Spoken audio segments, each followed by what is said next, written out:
Good afternoon to everyone that's joined us today. Really excited to see more people streaming in here today. Looks like we'll have a really good turnout. I'm very excited to introduce Doug Carey, part of our ongoing retirement series. We've covered 401k rollovers, we've covered Roth conversions. Today we're covering fire early retirement and scenario planning. And we'll have more in this webinar series. After this webinar, we'll send out a link for anybody to view it afterwards. After the first, say, 20 minutes of the presentation, we'll leave about 10 minutes for Q&A. So if you have any questions throughout the presentation, please throw them into the Q&A chat at the bottom of your screen, and we'll get to those questions at the very end. We're really excited to partner with WealthTrace. It feels to us like WealthTrace and PortfolioPilot are perfect complementary tools to each other. We hope you'll check out both. Please feel free to contact either Doug or I afterwards with any questions. Without further ado, Doug, take it away. All right. Thanks, Alex. And thank you, everybody, for attending. Today, I'm going to talk about the FIRE movement, retiring early, and scenario planning for retirement. This presentation, as Alex said, is a series in conjunction with PortfolioPilot, which is an AI-powered financial advisor for self-directed investors. I am Doug Carey. I'm a chartered financial analyst, and I am the CEO and founder of WealthTrace. Some disclosure stuff to get out of the way. This presentation is for educational purposes only, and investment decisions involve risks, and you should not interpret any statements I make here today as a recommendation or an investment strategy. A little more about me. As I mentioned, I am a CFA. I was previously a director at FactSet in their fixed income products division. I am the CEO and founder of WealthTrace. A little bit about what WealthTrace does. WealthTrace empowers people to build their own comprehensive financial retirement plan. It has advisor level accuracy. You can link your investment accounts and view your holdings every day that are updated. You can run Monte Carlo simulations, which I will actually show you today as part of this presentation, as well as lots of different what-if scenarios, which I will also show a few of those today. So I will start off by talking about the FIRE movement, and that stands for Financial Independence, Retire Early. Basically, what this is about is retiring very early, and that generally means in your 20s or 30s. I'll talk about how it's done, the pros and cons and potential dangers of it. Then I will get into what's more common, which is retiring in one's 50s. This has become more common over the years, and I'm going to talk about the pros and cons of that, and we'll run some scenarios, some what-if scenarios for retirement planning using these two cases. One is a person retiring very early, and another is a couple retiring in their 50s. And then I will take questions at the end. So let's start with the FIRE movement. So what is this? This is a strategy basically to achieve financial independence really early on by saving a lot and or investing aggressively. So work basically becomes optional. It usually involves saving a lot of your income while you're working. It also usually involves a very frugal lifestyle. So expenses have to be pretty low for most people if they're going to retire before they're 40 years old. Usually also it involves investing in low-cost index funds or real estate. And the 4% rule is used for a lot of people. And this can be a problem. And I'm going to talk about this because I think it gets talked about too much these days, and I want to talk about why this is an issue. So a lot of people who are retiring really early still use this rule, this 4% rule, which is basically a guideline that says you can withdraw 4% of your portfolio every year after you retire, and in theory, it should last for 30 or more years without running out of money. There's more than one problem with this, though, and I've actually written about this. First off, interest rates today are lower than they were when this rule came about. Interest rates used to be fairly high, 6, 7% on medium to long-term treasury bonds. But that's not the case today. So a lot of this depended on higher interest rates. Also, 30 years actually isn't long enough if you're retiring when you're 30 years old, right? Who wants to run out of money when they're 60?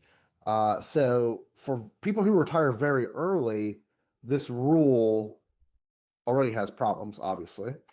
It doesn't take into account market risk of poor early returns, better known as sequence of returns risk, which I'm going to talk about more in a bit, and I will show you a scenario uh, with that risk involved.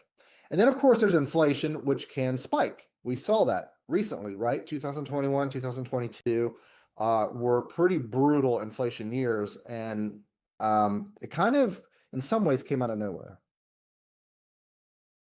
All right, so what are the benefits to people, or why do they want to retire very, very early? For some, it's about time freedom, controlling your schedule. No more 9 to 5 type of schedule for them. Structuring the day around what matters most, maybe it's family or health or various hobbies, travel. Some people are already stressed out and burned out, and studies have shown that people who retire early can experience a lot better mental health and lower stress levels. So more time equals more opportunity to focus on healthy things like fitness or maybe cooking for yourself, sleeping better, things like that. Ability to travel more, that's kind of obvious. Now, there are benefits, but there are also problems, and this idea can go very wrong. Number one, in my experience, I've talked to plenty of people who are thinking about doing it or have done it, and underestimating expenses is probably the number one issue. Number one, lifestyle inflation tends to creep in. So you get a little bit older and maybe you start going out to eat more. Your tastes get a little more expensive in travel, clothing, whatever it might be. But it's really hard to stick to the same budget you had when you were in your 20s and early 30s for your entire life. There are also surprise expenses, home repairs, car replacements, of course, medical bills potentially. Another issue is Social Security. Social Security uses your highest 35 years of work in terms of your salary. So 35 years, that's a lot. If you retire when you're 30, right, you're not even close to getting 35 years. So those are big zeros in the calculation. It's a big drop in benefits. And here's an example. If you retire when you're 30, so you don't work at all after that, and you're making $100,000 a year, versus if you work until you're 60, your Social Security payments would go from $42,000 a year if you had worked to 60 to just $15,000 a year. It's a gigantic drop, and it's something that if one is going to do this or think about it, you have to estimate your Social Security payments correctly. Also, if you take your Social Security at an earlier age, like age 62, versus your full retirement age of 67, your benefits will go down by 40%. All right, so it's about 8% a year per year that you take it early. I mentioned the market crash issue early in retirement, known as sequence of returns risk. I will talk about that more in a bit. And another one is potential, mental or emotional struggles, as one could lose their identity, get bored, or regret that they left the workforce. Okay, now I want to talk a little bit about retiring a little bit later, but still relatively early in your 50s. So I have a lot of customers that do this. They retire in their 50s, and in fact, that's why a lot of people buy WealthTrace. They want to see how they're doing and how they're projected to do if they retire in their 50s, and they want to make sure that they simply will never run out of money. So 10% of people plan to retire before age 60. Surprisingly, and I was surprised by this, 33% actually do retire before age 60. So I think it's a lot more than people think. And this has gone up over the years. And the most cited reasons are health issues, being laid off, or simply being burned out. Some things to consider if you're going to retire in your 50s. Similar to what I was talking about before, you have to know your expenses. You have to have a budget that you've been utilizing where you can track how much you've been spending. You really need to have this dialed in because small changes in expenses can have a huge impact over time. And the earlier you retire, the more this matters. So if you retire way earlier than somebody, let's say, that's going to retire when they're 65, a miscalculation in your future expenses matters a lot more for you, and it's exponential versus the person who retires later. There's also the issue of health care and health insurance before Medicare. You can't take Medicare until you're 65, so you'll have to get private insurance either on the ACM marketplace or maybe use Cobra from your employer, but that's usually pretty darn expensive. So get a good estimate of what your health insurance and healthcare will cost. Also, I mentioned Social Security before about taking it at age 62 versus 67. Your benefits will drop by 40%. So you need to know that if you think you want to take your Social Security early. Same problem, it can reduce your benefits because you don't have enough earning years, the 35 years I mentioned. Another issue is there's some fear that the full retirement age of age 67 is going to increase because Social Security is running out of money. And that is one way to kick the can a bit more, which is to raise that full retirement age. That's a possibility for sure. And also, Alex mentioned we did a webinar on Roth IRAs. I will briefly mention it again here.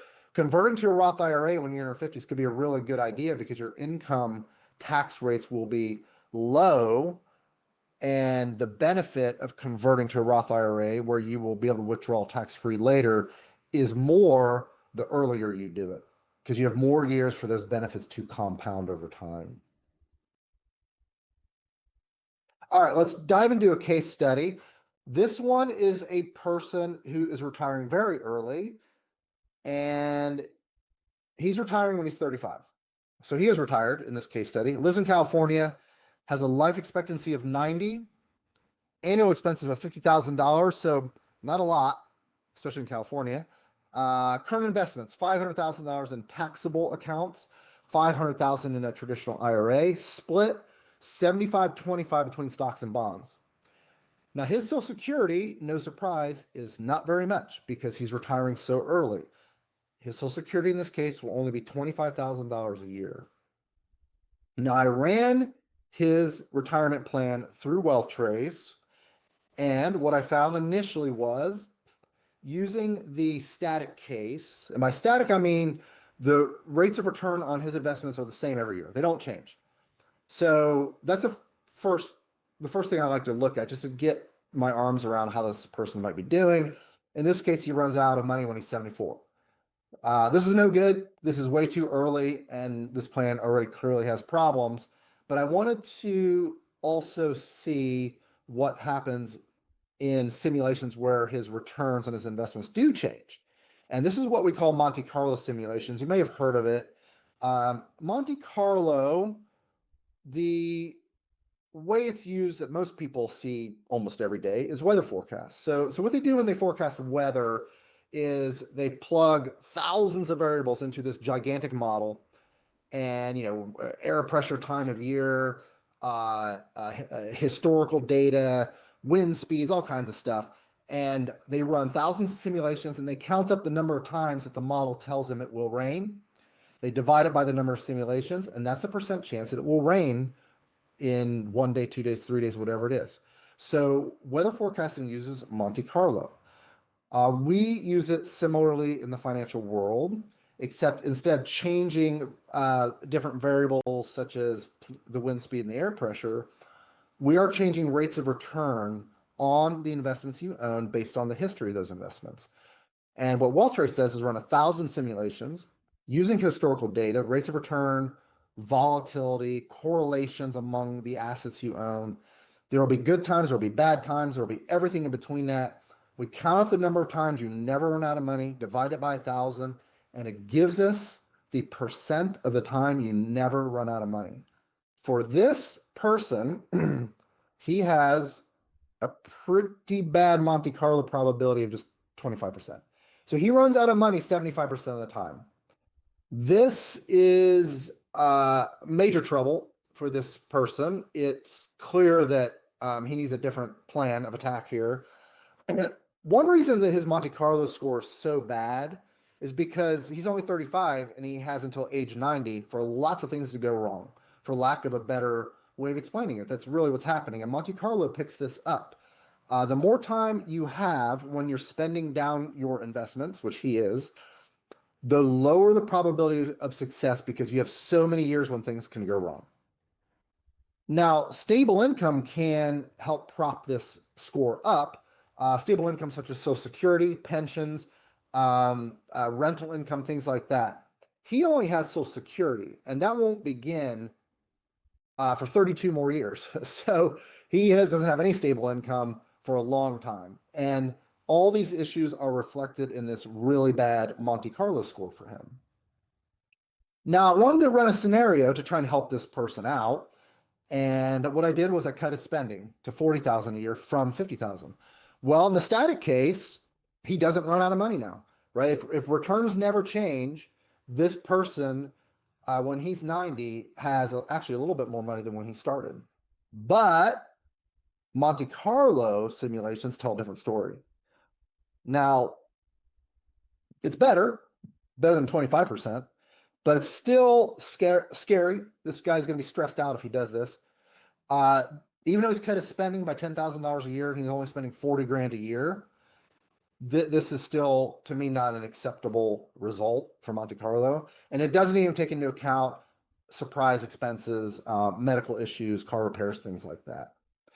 So I wanted to move on to another scenario for him to make sure that he's not blowing himself up financially. And this was to work part-time. And this is usually the answer for this type of case. Work part-time, just $30,000 a year for 30 more years. He's still spending 50 grand a year, so his spending is back to where it was. And his Monte Carlo score went up a lot. It went up to 83%.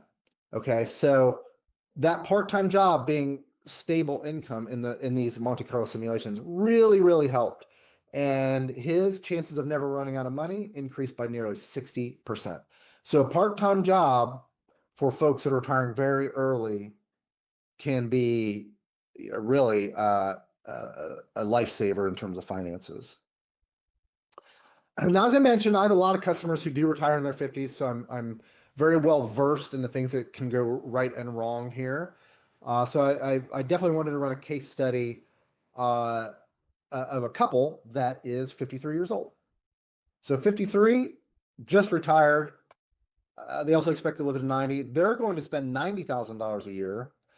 They have $500,000 in taxable money and $2 million in an IRA. Now, $2 million might seem like a lot, but they're 53. If they've been maxing out their 401k since they started working, let's say when they're 23, it's actually not that hard to get to $2 million, right? You only have to save $10,000 each, basically, for that many years, and combined, getting $2 million in your IRA actually is very attainable. Social Security is $40,000 a year combined, starting at age 67 for them.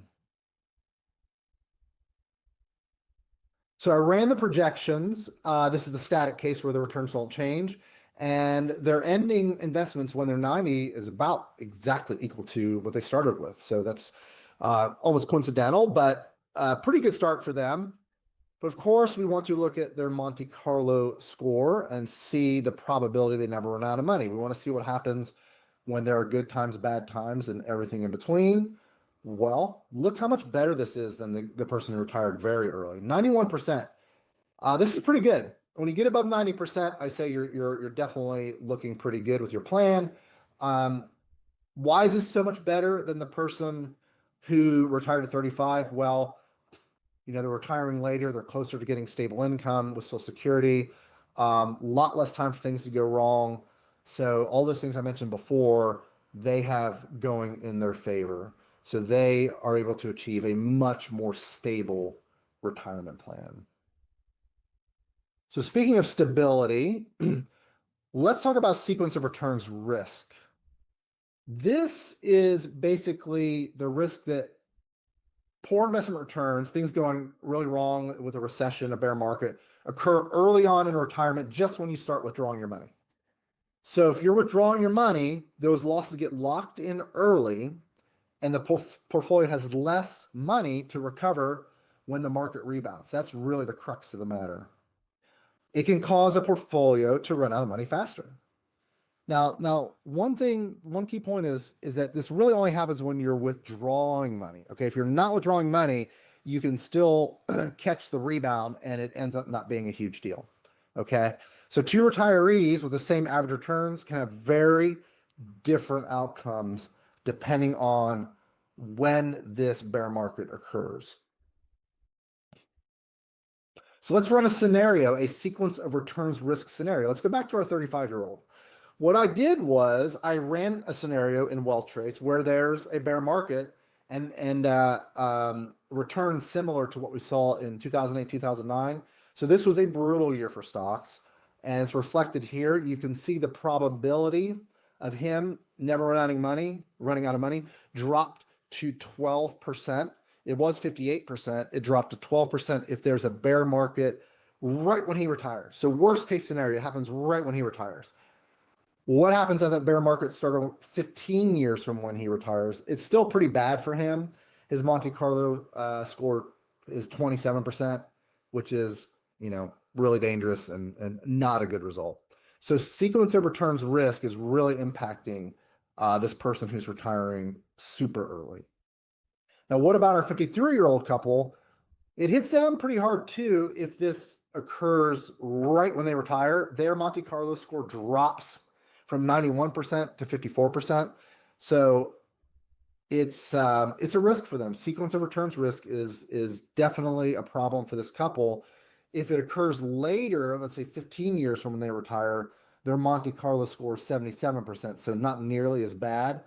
But they might want to think about getting some more stable income in retirement because of what I'm seeing here. Basically, is it's a risk for them.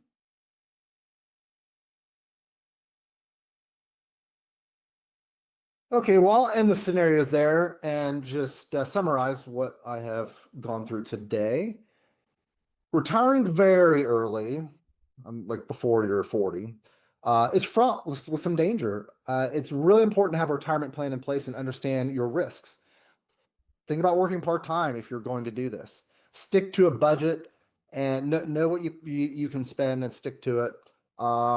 It's best to have something to be passionate about, hobbies, part-time job, whatever it might be, and realize that small changes in expenses will have a big impact on your plan if you retire very early.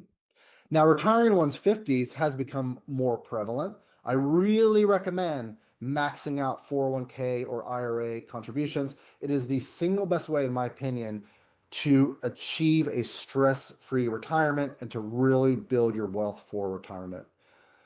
And don't overlook sequence of returns risks. But it's more of a threat the earlier you retire, but it's not nearly as harmful if you have income to cover most of your expenses once you are retired.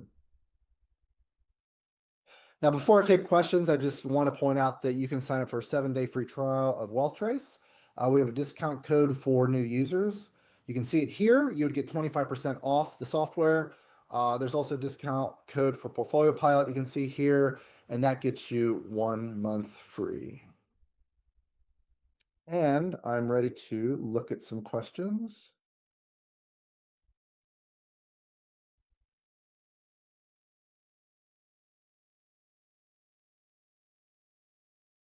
Okay.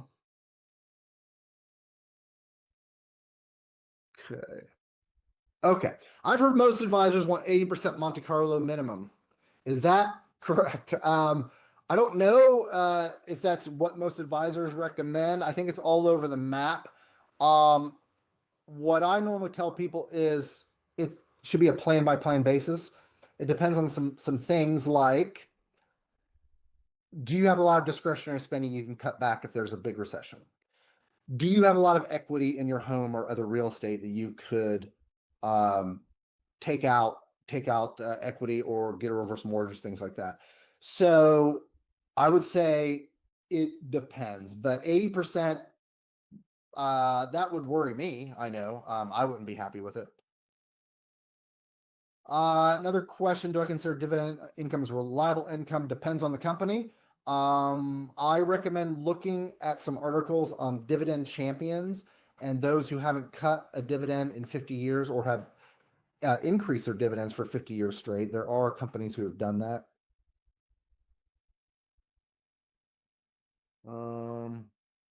What issues do I see with the 4% withdrawal rate? Do I believe it should be lower? Well, I don't like rules of thumb like this at all, to be honest. What percent do I think it is? Again, I'm going to go back to what I said about Monte Carlo. It's plan by plan. It really is. It just depends on the plan. We have these great tools these days.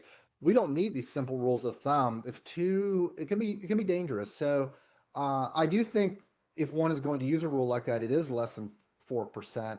But I can't give an exact number.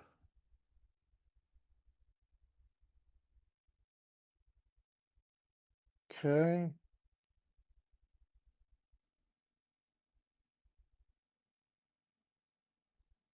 Someone is asking about Monte Carlo analysis and noting that the contents of the portfolio are static. So, well, in WealthTrace, that's not necessarily true. In WealthTrace, you can reallocate in the future. So you can tell the program that you're going to move your assets around. Usually it's to a more conservative mix as you get older. So that's not actually the case in WealthTrace. And but that is the case in most software that I've seen. Okay. Some questions here are more WealthTrace specific that I think I should answer offline.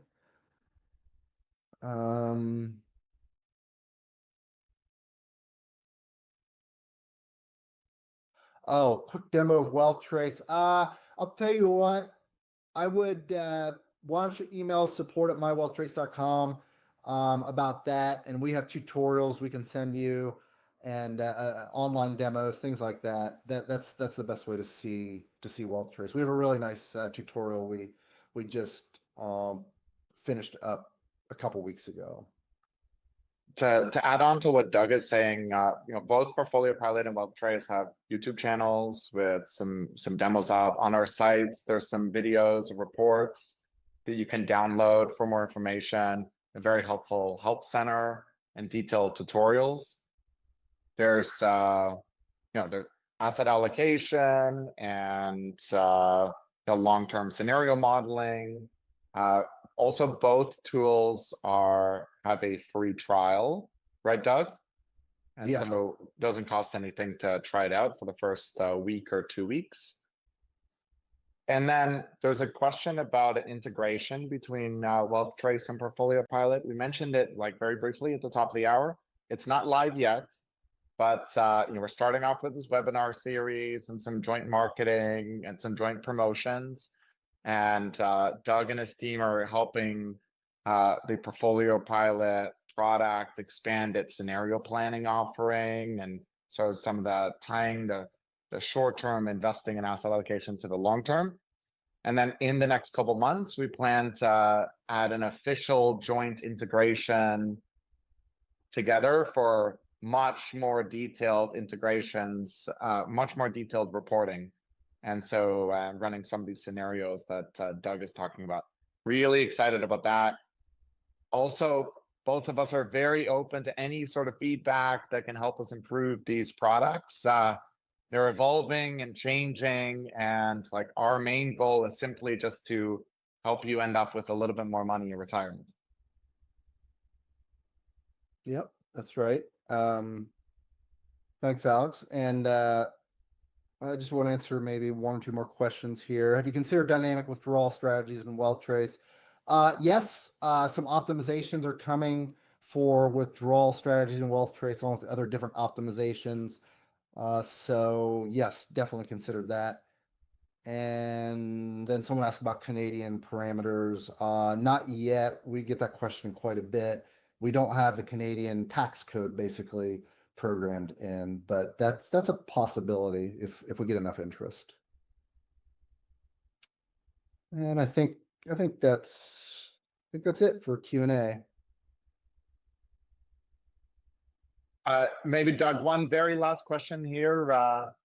Modeling out the 6% growth case and 3% inflation. Is that too conservative? Is that about right? Is that the top? The very top, yeah. Is that case through? Oh, well, I don't know what the mix of the portfolio is, right? So I'd say it depends. It depends on how percentage of stocks versus bonds. But generally speaking, it sounds fairly conservative, especially 3% inflation. Most people don't put inflation quite that high. So, but I like being conservative. I don't want to assume rosy scenarios and then spend and run out of money because things didn't go my way. So it seems like that's conservative, but I'd have to see the portfolio. Doug, thanks again. Fantastic webinar. Like I said, we'll send out a recording afterwards. We'll upload it onto our YouTube channel. We have another webinar coming up in 2 weeks, and we'll send reminders about that. And thank you for everyone that attended. Enjoy the rest of your Monday. Cheers. Yep. Thank you, everybody.